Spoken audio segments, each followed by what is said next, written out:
இங்க பூஜை தேவிங்கிற ஒரு தெய்வத்துடைய கையில தங்க நாணயங்களும் ஒரு கையில தானியங்களும் அளவில்லாம இருக்கு. 16 கோடி தேவர்களுமே இவங்களுடைய வயிற்றுல இருந்தா பிறந்திருப்பாங்க. அதுல முதல்ல பிறந்த குழந்தையுடைய பெயர் தான் அஸ்தர். இப்ப இந்த அஸ்தருக்கு பயங்கர பேராசை இருந்ததுனால அந்த தேவியுடைய கையில இருந்த மொத்த தங்கத்தையுமே அவன் எடுத்துக்கிறான். அப்படியும் அஸ்தர் இந்த தானியங்களையும் அவனுக்கு சொந்தமாக்கலாம் எடுத்துக்க போகும்போது மற்ற தேவர்கள் எல்லாருமே அவனை தடுத்து அவனை கொலை செய்ய ட்ரை பண்றாங்க. அப்ப முதல் குழந்தை அப்படிங்கறதுனால தேவி அதை தடுத்துறாங்க. காப்பாத்தினதோட மட்டும் இல்லாம அவன் செஞ்ச தப்புக்காக இந்த உலகத்தில் உள்ள யாருமே உன்னை கடவுளா கும்பிட மாட்டாங்க, எல்லாருமே உன்னை மறந்துடுவாங்க அப்படின்னு சொல்லி சாப விடுறாங்க. நான் தும்படுங்கிற ஒரு கிராமத்துல அவரை பத்தி தெரிஞ்சு அஸ்தருக்காக ஒரு கோவிலுமே அவங்க கட்டியிருப்பாங்க.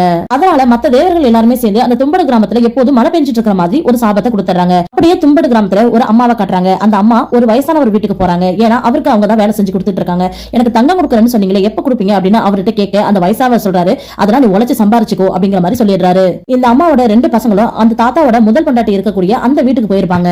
இந்த கிழவிக்கு சாப்பாடு செஞ்சு கொடுக்கலாம் அப்படின்னு சொல்லி ஒரு முடிவு எடுத்து 2 பேரும் சேர்ந்து சமைக்க ஆரம்பிக்கிறாங்க. சமைச்சு அந்த கிழவிக்கு சாப்பாடு கொடுக்கலாம் அப்படின்னு சொல்லிட்டு கரெக்டா உள்ள போற நேரத்துல அவங்களுடைய அம்மா வந்துடுறாங்க. உங்களை தான் இங்க வரக்கூடாதுன்னு சொல்லியிருக்கேன் அப்படின்னு சொல்லிட்டு 2 பேரையும் அடிச்சு துரத்தி விட்டுட்டு அவங்களே மந்திரம் ஓதி சாப்பாடு செஞ்சு அந்த கிழவிக்கு கொண்டு போறாங்க.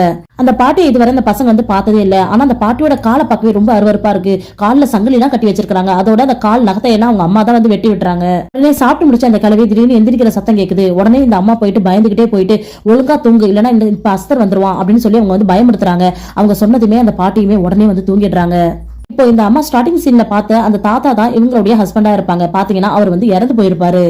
உடனே இந்த ஊரை விட்டு போயிடலாம் அப்படின்னு சொல்லி முடிவெடுக்கிற இந்த கட்டத்துல அந்த பெரியவனுக்கு அந்த அரண்மனையில தங்கப்பதிகள் இருக்கு அப்படிங்கிற விஷயம் தெரியும். ஏன்னா அந்த தாத்தாவுமே அந்த தங்கப்பதிகளை தேடி தான் இறந்து போயிருப்பாரு. ஆனா இந்த கிழவிக்கு கண்டிப்பா அந்த தங்கப்பதிகளை பத்தி தெரிஞ்சிருக்கும். கண்டிப்பா அந்த கிழவியை போய் நம்ம கேட்கலாம் அப்படின்னு சொல்லி பெரியவன் சொல்ல அவங்க அம்மா சத்தம் போடுறாங்க, இவ்வளவு பேராசை பிடிச்சவனா இருக்காது அப்படின்னு சொல்லி திட்டுறாங்க.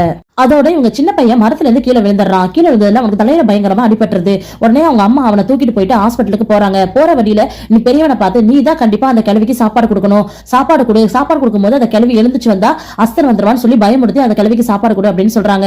இவனும் போயிட்டு சாப்பாடு மேக் பண்றதுக்கு பாக்குறான். மாவும் இல்ல, அரிசியும் இல்ல, எதுவுமே இல்ல. ஆனா அந்த கிழவி எழுந்திருச்சு வந்துருச்சு. இவனுக்கு என்ன பண்றதுன்னே தெரியல. அம்மா ஏதோ ஒரு பேர் சொன்னாங்களே, என்ன பேருன்னு தெரியாம அவன் முழிக்கிறான். அதுக்குள்ள அந்த கிழவி என்ன பண்ணுதுன்னா எந்திரிச்சு அவனை பிடிச்சி தரன்னு பிடிச்சி இழுத்துட்டு போகுது. அம்மா நம்ம கிட்ட சொன்ன பேர் என்ன பேரா இருக்கும் அவன் ரொம்ப யோசிச்சு கடைசியா அவனுக்கு ஞாபகம் வந்தது. அஸ்தர் வந்துருவான், என்ன விடு அப்படின்னு சொன்ன வேகத்துக்கு அந்த பாட்டி உடனே அவனை விட்டுறது. அவங்க அம்மாவை அவங்க பையனை அழைச்சிட்டு உடனே அந்த ஊரை விட்டு போயிடுறாங்க. தும்பாட விட்டு போகும்போது அவங்களுடைய அம்மா இனிமே இந்த தும்பாடு பக்கமே வரக்கூடாது அப்படின்னு சொல்லிட்டு சத்தியம் வாங்கிடுறாங்க.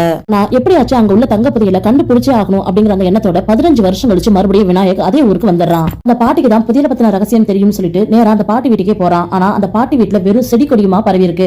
ஆனா அவங்களுடைய இதயம் மட்டும் துடிச்சுக்கிட்டே இருக்கு.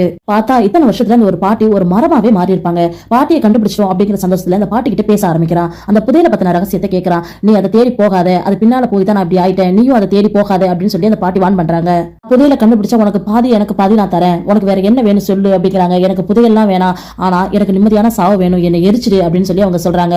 புதையல் இருக்கிற இடத்தையுமே அவங்க சொல்லிடுறாங்க.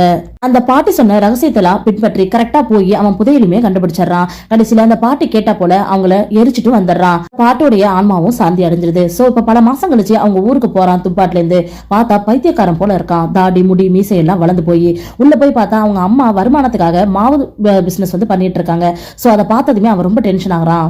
காசு கொடுத்தவரை போய் பாக்குறான். பார்த்துட்டு உன்னோட வட்டி காசை நீ எப்ப கொடுப்ப அப்படின்னு அவர் கேட்டதுக்கு ஒரு தங்க காயின் கொடுத்தா உன் கணக்கு நெகராயிடுமா அப்படிங்கிற மாதிரி கேட்கிறாரு. அவர் உடனே தகச்சு போய் பாக்குறாரு. காசை எடுத்துட்டு பேலன்ஸ் எனக்கு கொடு அப்படின்னு சொல்லி இவர் கேட்கிறாரு. அதே போல என்கிட்ட 3 காயின் இருக்கு அப்படின்னு இவர் சொன்னதுமே அவருடைய முகமே மாறி போயிடுது.